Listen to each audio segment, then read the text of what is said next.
Hello everyone, we are continuing the chapter Sayani Bua. Okay, so let me read the portion first.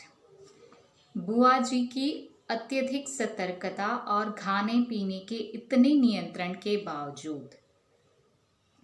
बावजूद भी अन्नू को बुखार आ गया।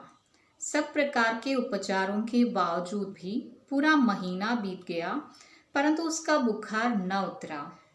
बुआ जी की परेशानी का पार नहीं। अन्नू एकदम पीली पड़ गई। उसे देखकर मुझे लगता मानो उसके शरीर में ज्वर के कीटाणु नहीं, बुआ जी के भाई के कीटाणु दौड़ रहे हैं, जो उसे डसते जा रहे हैं। वह भय के मारे कुछ नहीं कह पाती थी, बस सूखती जा रही थी। आखिर डॉक्टरों ने कुछ परीक्षणों के बाद राय दी कि बच्ची को पहाड़ पर ले जाया जाए और जितना अधिक उसे प्रसन्न रखा जा सके अच्छा है। सच पूछिए तो बेचारी का मन बचा ही कहाँ था। भाई साहब के सामने एक विकट समस्या यह थी कि बुआ जी को किस प्रकार साथ चलने से मना किया जाए। भाई साहब ने शायद सारी बात डॉक्टर के सामने रख दी थी। तभी डॉक्टर ने कहा कि माँ का साथ रहना ठीक नहीं होगा।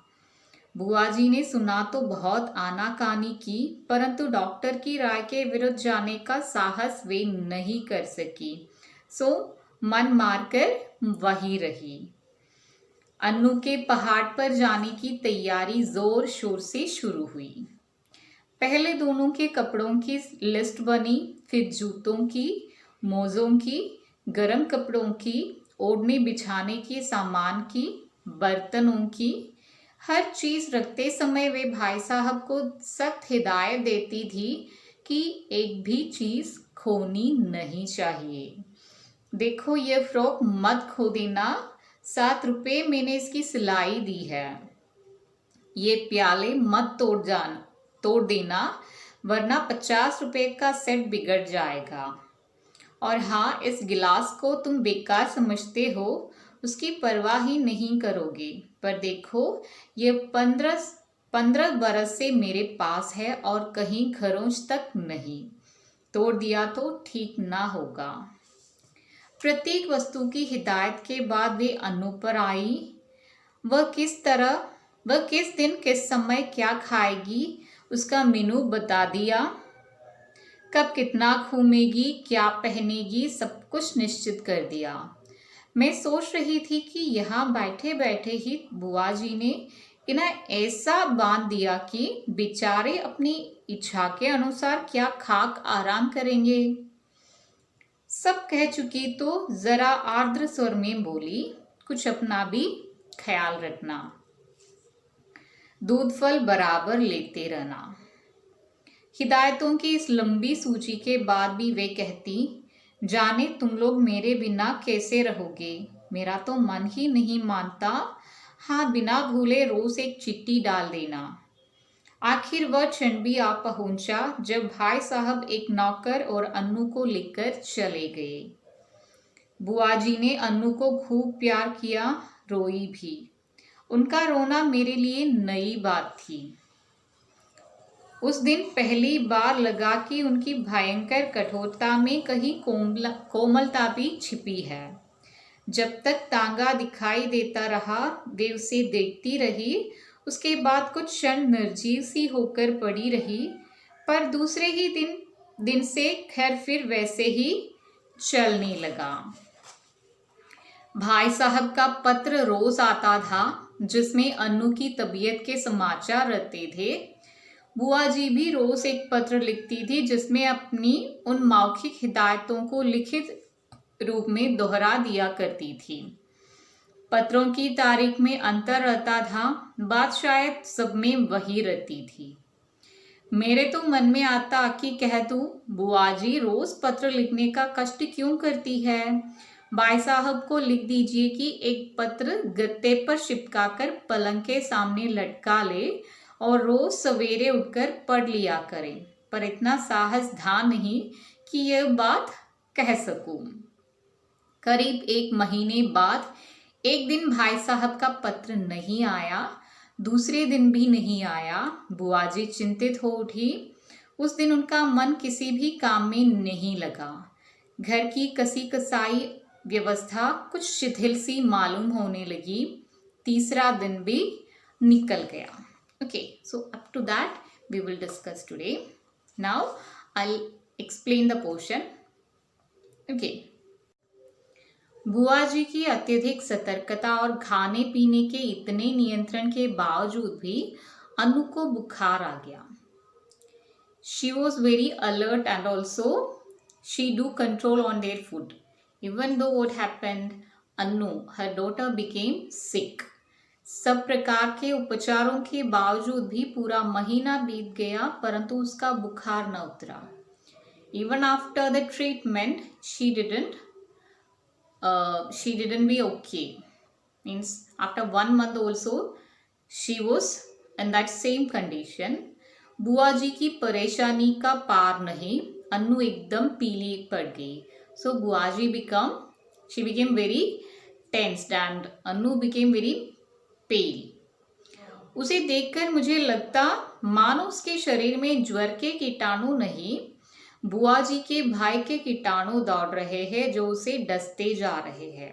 While seeing Anu, I feel that ज्वर के कीटाणु नहीं, that कीटाणु means bacteria of fever. It is not there in her body, but the bacteria of the fear of Buaji, that is there in her body and it is biting her. That's why she is not okay, she is not well. वह भय के मारे कुछ नहीं कह पाती थी, बस सूखती जा रही थी। Because of fear, only because of fear, Anu, she was not at all okay and she couldn't tell anything to Buaji because of fear. आखिर डॉक्टरों ने कुछ परीक्षणों के बाद राय दी कि बच्ची को पहाड़ पर ले जाया जाए। After that, what did the doctor said? Doctor said she have to go to a mountain area. Means that climate will help her to be okay. जितना अधिक उसे प्रसन्न रखा जा सके अच्छा है and she have to be happy from there. So we have to give her happiness. सच पूछिए तो बेचारी का मन बचा ही कहाँ था। And if we ask the truth, she was not at all escaped from there, because if she is going to mountain areas or into any mountain, her mother means Buaji also will go with them, so she can't be happy. So she was not escaped from there. So भाई साहब के सामने एक विकट समस्या यह थी कि बुआ जी को किस प्रकार साथ चलने से मना किया जाए। भाई साहब was thinking, how can I say to Bua Sayani that you don't want to come with us? How I will say that? He was thinking about that. भाई साहब ने शायद सारी बात डॉक्टर के सामने रख दी थी। तभी डॉक्टर ने कहा कि माँ का साथ रहना ठीक नहीं होगा।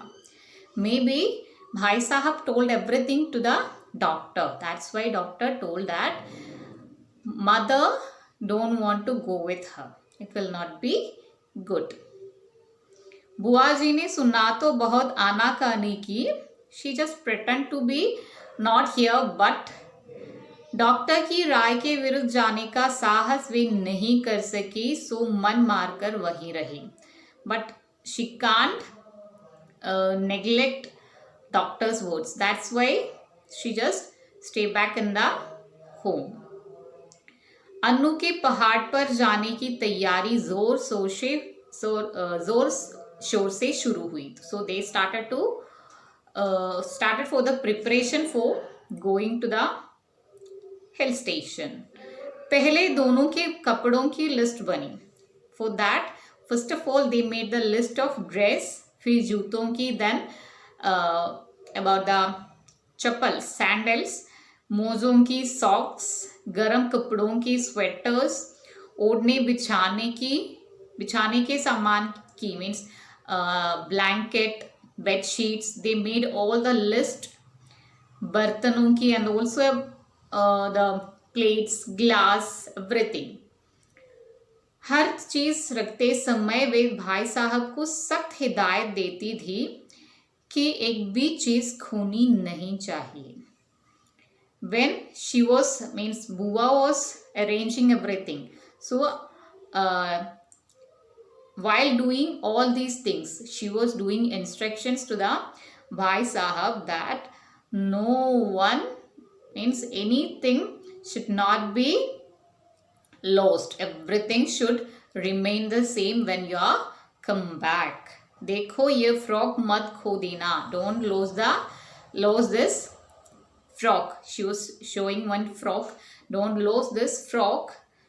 7 रुपये मैंने इसकी सिलाई दे दी है, for stitching I have given 7 rupees for this frock, so don't lose this।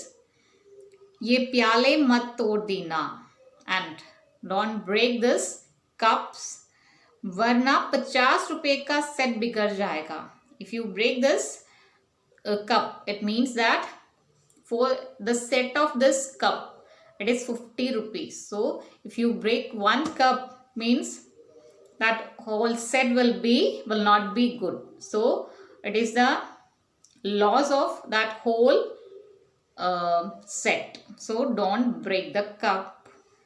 and और हाँ, इस गिलास को तुम बेकार समझते हो, उसकी परवाह ही नहीं करोगे। and this glass, you don't care for this, you don't value for this cup, but ये 15 बरस से मेरे पास है, but 15 years it is with me since 15 years, और कहीं खरोच तक नहीं है, not even one scratch is there on this glass। तोड़ दिया तो ठीक न होगा, if you break this glass it will not be good। प्रत्येक वस्तु के हिदायत के बाद वे अनु पर आई। After giving all the things instructions she just went to Anu. वह किस दिन किस समय क्या खाएगी उसका मेनू बता दिया। she told every day what she want to wear, what she want to eat, everything's menu she just give to अनु। कब कितना घूमेगी, क्या पहनोगी, सब कुछ निश्चित कर दिया। she just decided everything, each day how they will go, what they will wear, how much they will wander, everything she just decided।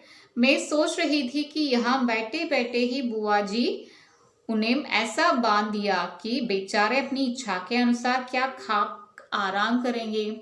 I was thinking that she means बुआ जी, she is sitting in the home, and even after she is sitting in the home she is controlling them। if it is like this, how can they take rest according to them, means as they wish they can't take rest। सब कह चुकी तो जरा आर्द्र स्वर में बोली। After saying all these things she just told very smoothly to Anu that कुछ अपना भी ख्याल रखना, दूध फल बराबर लेते रहना। You have to take care of yourself and you have to eat doodh phal means milk, fruits, everything. हिदायतों की इतनी लंबी सूची के बाद भी वे कहती, after giving this much instructions list she was saying that जाने तुम लोग मेरे बिना कैसे रहोगे, मेरा तो मन ही नहीं मानता।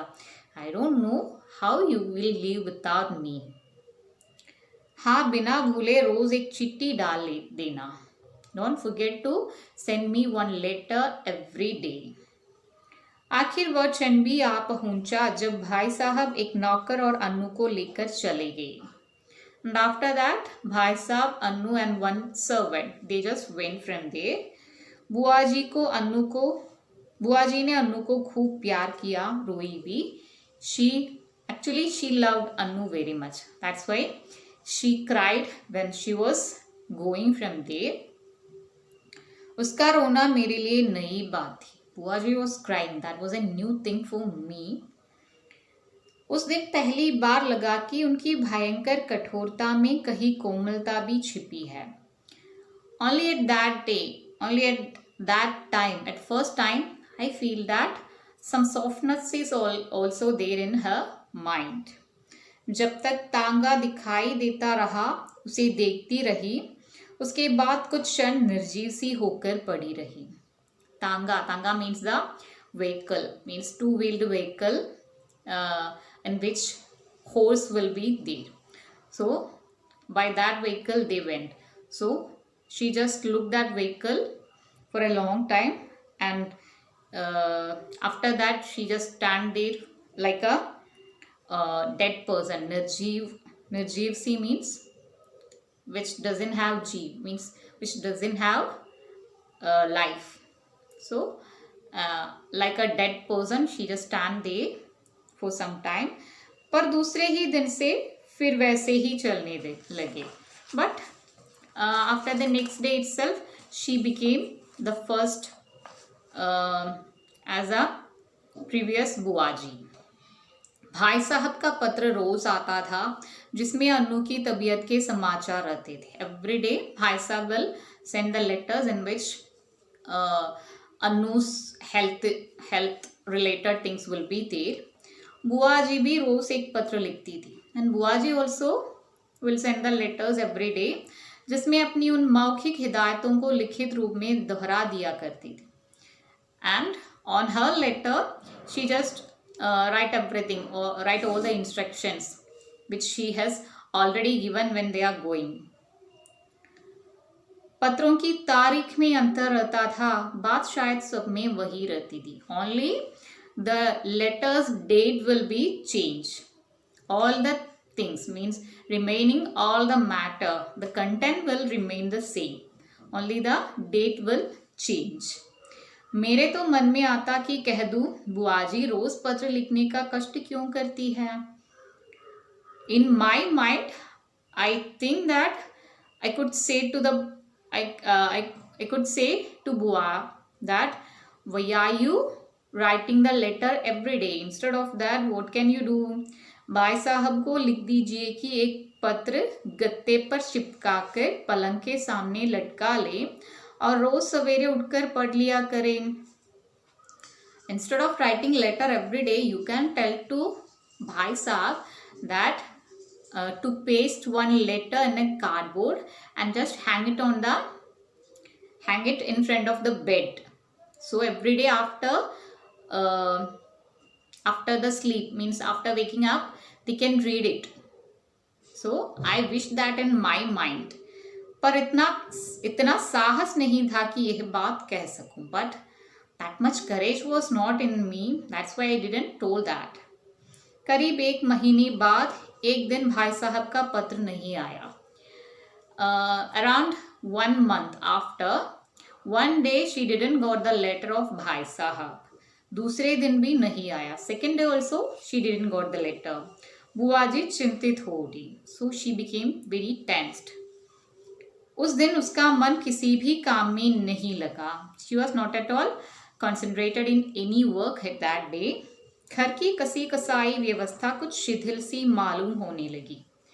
So the system which she remained, or which she started in that home, it became weak within that 2-3 days. तीसरा दिन भी निकल गया. Third day also finished. Third day also they didn't got the letter. Okay, so up to that we will discuss today. In the next portion we will discuss the remaining chapter. Thank you for watching.